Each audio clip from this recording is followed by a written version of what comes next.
Sell it or lose me, when a luxury watch became the test of our love. City neon filtered through the floor-to-ceiling windows of the Beverly Hills restaurant, casting dappled light on the white linen tablecloth. I glanced at the Omega Railmaster on my wrist. Its dial glowed with a warm metallic sheen under the ambient lighting, the second hand ticking steadily, much like my relatively calm mood at that moment. Today was mine and Leah's one-year anniversary, and the bubbles in the champagne flutes at the corner of the table rose slowly, their soft pops accompanying this carefully planned date. They say this restaurant's Wellington steak was nominated for a James Beard Award. Leah smiled as she picked up the gilded menu, her fingertips gliding over the English dish names. She wore a cream silk dress, her long hair pulled back in a loose bun, with stray tendrils behind her ears fluttering gently as she turned her head.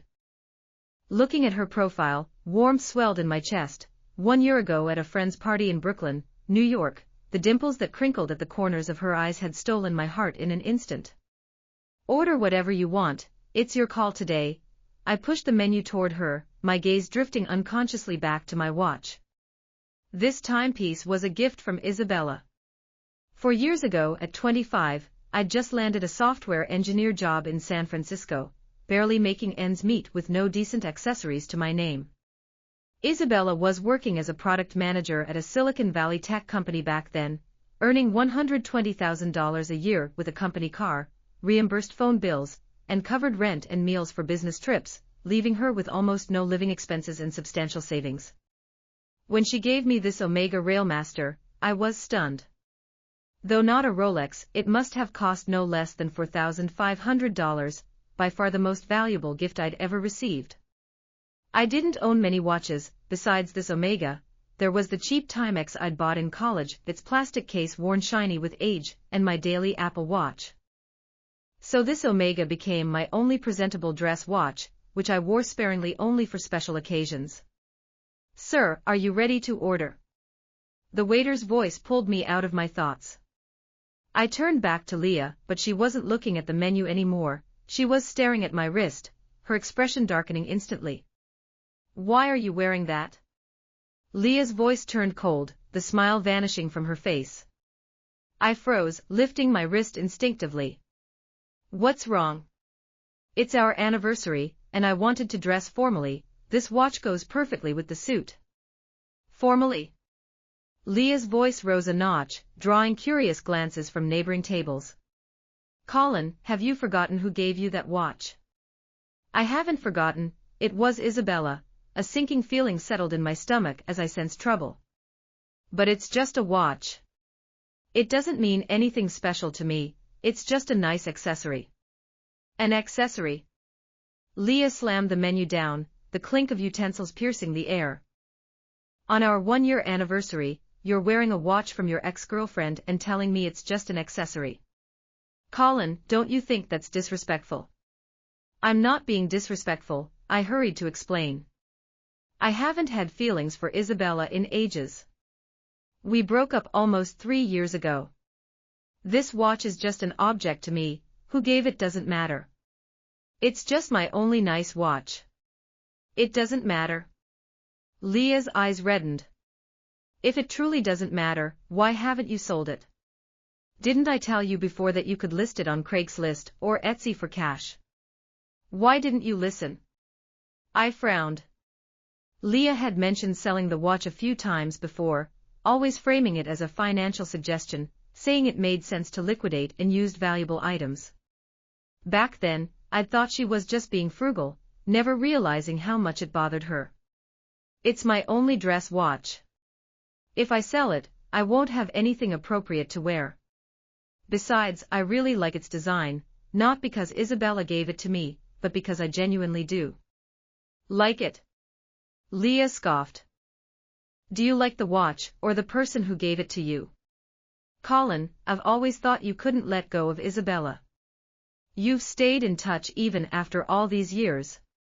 If I hadn't made you stop, would you still be talking to her?"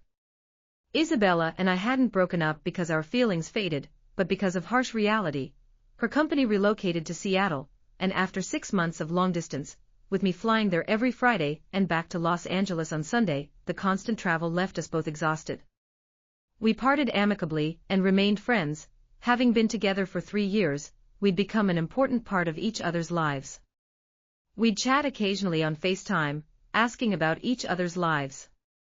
When Leah first found out we were still in contact after we started dating, she'd reacted fiercely. "You're still talking to your ex-girlfriend, it makes me feel so insecure," she'd said through teary eyes. "I don't want someone else's shadow hanging over our relationship." To put her mind at ease, I'd agreed to all her requests. When she wanted to see my chat history with Isabella, I'd handed her my phone without hesitation. It was all trivial daily stuff: Seattle's weather, new restaurants in San Francisco, nothing crossing the line. When she asked me to stop contacting Isabella altogether, I'd done that too, sending Isabella a final text telling her I was in a new relationship, that we shouldn't stay in touch as often, and wishing her all the best. Since then, Isabella and I had cut off all contact completely. I already stopped talking to Isabella. "Why can't you trust me?" I kept my voice as calm as possible. "This watch really is just a watch, with no other meaning. I wore it today just because it suited the occasion." Suited the occasion? Leah's voice trembled with tears. "Wearing your ex-girlfriend's watch on our anniversary, you think that's appropriate? Colin, what am I even to you?" The stares from around us grew more intense. I felt both embarrassed and wronged. Leah had grown up in a small town in Oregon, raised by her mom after her parents divorced. She'd always been cautious about relationships, terrified of being abandoned. So over the past year, I'd tried my best to accommodate her, going along with her wishes on everything. But I'd never imagined that a watch with no emotional attachment would make her so upset. "Okay, don't be angry," I sighed, taking off the watch and slipping it into the inner pocket of my suit. "I'll take it off, happy now. It's our anniversary, let's not ruin it over a watch." Leah said nothing, picking up her water glass and taking a sip, her gaze still cold. The waiter stood by awkwardly, so I stepped in to defuse the situation. "Let's order Wellington steak for both of us, and truffle mashed potatoes on the side." The rest of the meal was painfully silent. Leah barely spoke, poking at her food occasionally while staring blankly at the Hollywood Hills skyline outside the window. I tried to make conversation to lighten the mood, talking about the recent art exhibition in Los Angeles, our planned trip to Yosemite National Park, but every time I spoke, she only responded with a few perfunctory words, leaving me with no desire to continue. The champagne tasted bitter on my tongue, the bubbles burning in my throat instead of delighting. It was nearly 11 when we got back to our apartment in Santa Monica. The lights in the garage cast a harsh white glow. Leah pushed open the car door without a word and walked straight into the elevator. Once inside our apartment, she kicked off her high heels in the entryway and stormed into the bedroom, slamming the door shut behind her. I stood in the living room, staring at the closed door, pulling the Omega out of my pocket. The dial still held my body heat, and I felt a deep sense of confusion. Had I really done something so wrong? I woke up early the next morning. Approaching the bedroom door, I pushed it open gently. Leah was already awake, lying on her side with her back to me, scrolling through her phone. "Leah, can we talk about last night?" I sat down on the edge of the bed, my voice soft. Leah didn't turn around, her fingers still swiping across the screen. "I know you're upset about the watch, but I really don't have any feelings for Isabella anymore," I continued. "We broke up because of practical reasons, not because we fell out of love. I didn't think there was anything wrong with being friends after that, but once we got together, I cut off contact with her completely. Everything I've done for us." Leah finally stopped scrolling and turned to face me, her eyes bloodshot from crying. "Colin, don't you get it? It's not the watch itself that bothers me, it's the person behind it," she said, her voice weary. "Every time I see you wearing it, I think of Isabella, of all the time you spent together. You broke up amicably and stayed friends. How am I supposed to believe you've really moved on?" "I have moved on." I felt my frustration rising. If I hadn't, I would have said yes when she asked me to get back together. I'd never told Leah about this. 6 months after we broke up, Isabella had suddenly called, saying she'd been laid off and asking if I wanted to reconcile and move to Seattle. I'd been single at the time, and for a moment I'd felt tempted, but I'd quickly come to my senses. The root cause of our breakup hadn't been resolved, the strain of long distance would still be there, and our feelings had already faded from the constant trekking. So I'd declined. Later, Isabella had asked for the watch back, saying she needed the money to get by, but I'd refused. She'd had plenty of savings and investment accounts, and didn't actually need to sell the watch to make ends meet. She'd just been panicking after losing her job for the first time. A few months later, she'd been rehired by another tech company in Seattle. She asked you to get back together? Leah's eyes widened in disbelief. She did, but I said no. I hurried to explain. I told her it was over, that I'd moved on. Why are you telling me this now? Leah's voice turned cold again. Colin, do you think these things don't matter? How many more secrets are you keeping from me? I wasn't keeping it a secret on purpose, I just didn't think it was necessary to bring up, I said, feeling helpless. It's all in the past. I didn't want to make you overthink. Overthink? Leah sat up abruptly. If it weren't for this watch, would you have never told me? How am I supposed to trust you? I'm not lying to you, I looked her straight in the eyes, speaking sincerely. You're the only one in my heart. I want us to have a future together. Leah said nothing, picking up her phone again. After a moment of silence, she said flatly, I don't want to talk about the watch anymore. Let's just drop it. With that, she threw back the covers and got out of bed, closing the bathroom door behind her. I knew this wasn't over, that it was a thorn stuck between us. In the days that followed, Leah seemed to return to normal, no longer mentioning the watch or giving me the silent treatment. But I could feel the subtle shift in our dynamic. She wasn't as affectionate as before, always sleeping with her back to me, an invisible wall separating us. I was torn. On one hand, I really loved this watch, it was my only decent dress watch, and its design suited my taste perfectly. I'd never had great fashion sense. If I'd bought one myself, I probably would have picked something tacky. What's more, it had held its value well. I'd asked my dad's friend who owned a jewelry store in Miami, and he'd said a new Omega Railmaster now cost $12,000. Mine was in excellent condition, and I could sell it privately on watch charts for $7,500, nearly 70% of its original price. On the other hand, I didn't want a watch to ruin my relationship with Leah. But even if I sold it and bought a new one, wouldn't it still be indirectly paid for with money from Isabella? I'd even considered putting the watch in a box and hiding it at the back of the closet, but I knew it wouldn't erase the knot in Leah's heart. She wasn't upset about the watch being visible. She was upset about what it represented. After thinking it over, I decided we needed to talk again. On Friday evening, I stopped by a French pastry shop in downtown Los Angeles to buy her favorite strawberry macarons. When I got home, Leah had already cooked dinner, and was setting the table in the kitchen. I'm home, I said, walking over and wrapping my arms around her from behind. Leah stiffened for a moment before pushing me away. Wash your hands, dinner's ready. During dinner, I looked at Leah and gathered my courage. Leah, can we talk about the watch again? I shouldn't have worn it on our anniversary, I'm sorry I upset you. Let's make it up this Saturday, we can go to Santa Barbara Beach, like you've always wanted. If you really hate it that much, I promise never to wear it when we're together. I'll just keep it at home. Leah looked up at me, her expression complicated. Keep it at home. Colin, do you think that's enough? What do you want me to do then? I asked, confused. I honestly don't know how to make you trust me. I want you to sell it. Leah's voice was soft but firm, leaving no room for argument. I don't want it in our lives, not even hidden in the closet. Sell it. I stared at her in shock. But I really love this watch. It hasn't done anything wrong.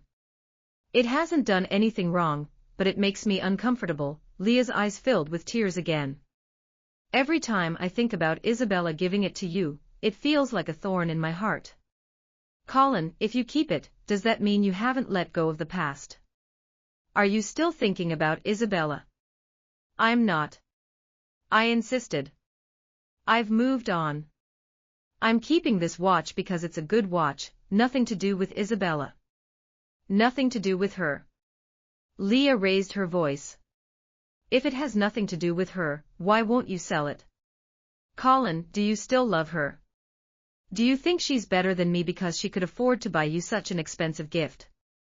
How can you say that? I felt both angry and frustrated. You're the one I love, not Isabella.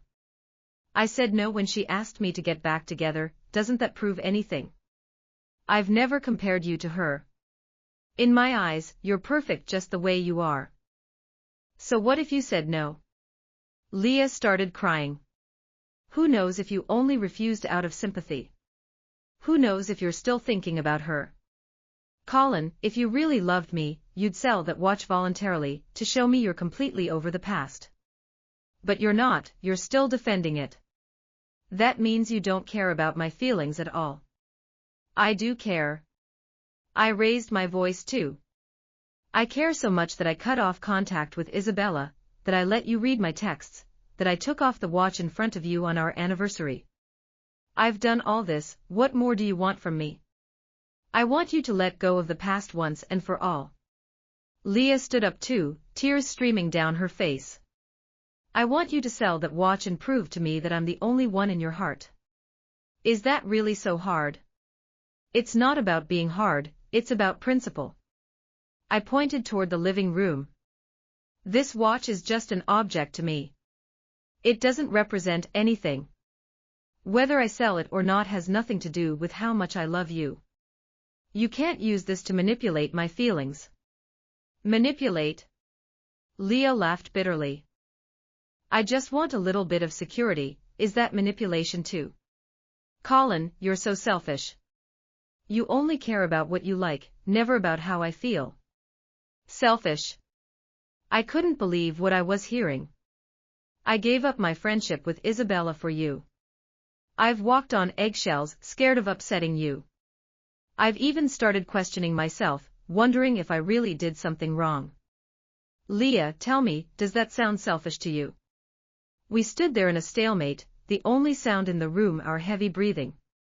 The neon lights outside still flickered, illuminating Los Angeles' skyline, but they couldn't penetrate the cold wall between us. Looking at Leah's tear-stained face, I felt a twinge of guilt, but more than that, disappointment. I knew our relationship had reached its end. Fine. Let's break up. I took a deep breath, making the painful decision. When Leah heard those words, she stumbled backward, her eyes filled with despair.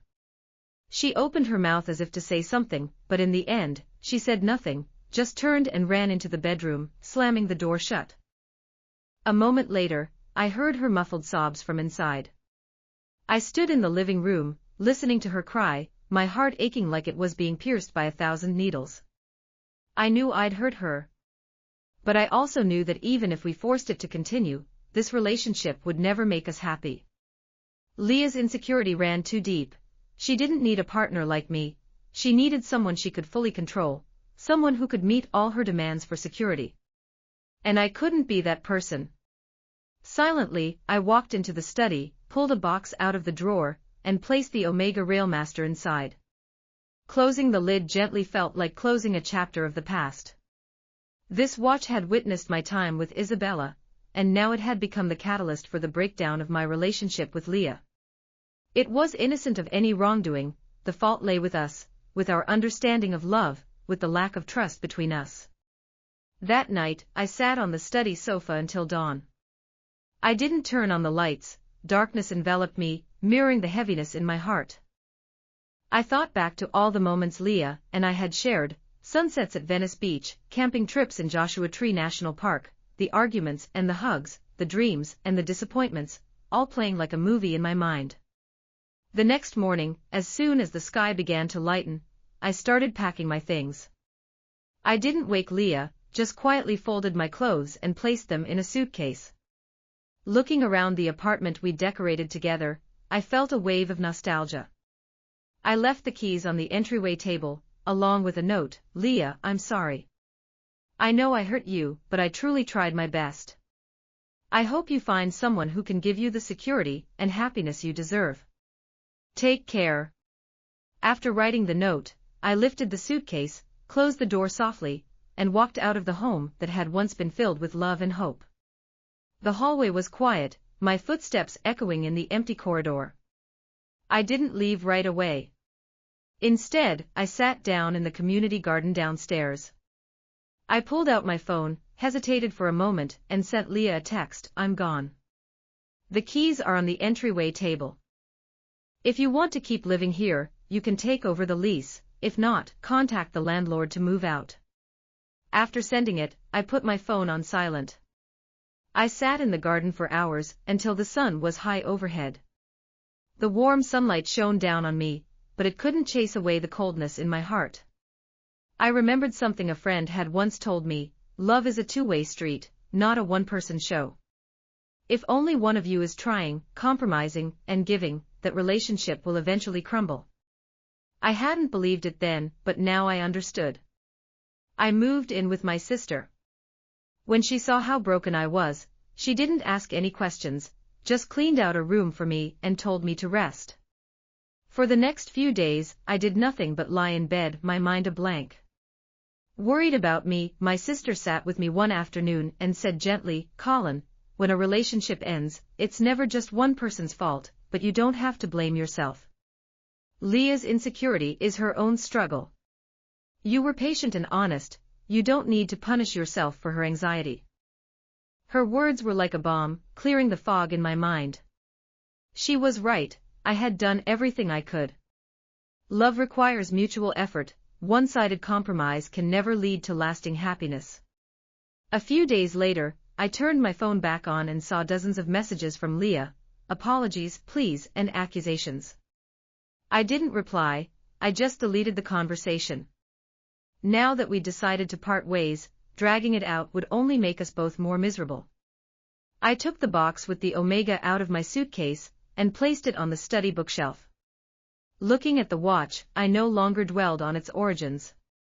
It was just an object that had accompanied me through a period of my life, steady, reliable, much like what I hoped for in love. I didn't sell it, but I didn't hide it either, I let it exist naturally. In the days that followed, I threw myself into work. On weekends, I went hiking or played ball with friends, and sometimes visited art exhibitions alone. Slowly, the shadow of the breakup lifted, and I began to rethink what love should be. A good relationship shouldn't be filled with suspicion and control, it should be about respecting each other's pasts, trusting each other's presence, and building a future together. Security doesn't come from someone else, it comes from being sure of yourself. The Omega Railmaster still sits on my wrist. It's no longer a reminder of my ex, nor a symbol of a broken relationship, it's a memento of the past, a mark of maturity. It accompanied me through confusion and pain, and now it accompanies me as I embrace new love and happiness. The second hand ticks on steadily, just like our lives, plain yet unwavering, warm and enduring. I know that in the years to come, this watch will continue to be with me, witnessing all the joys and sorrows that lie ahead.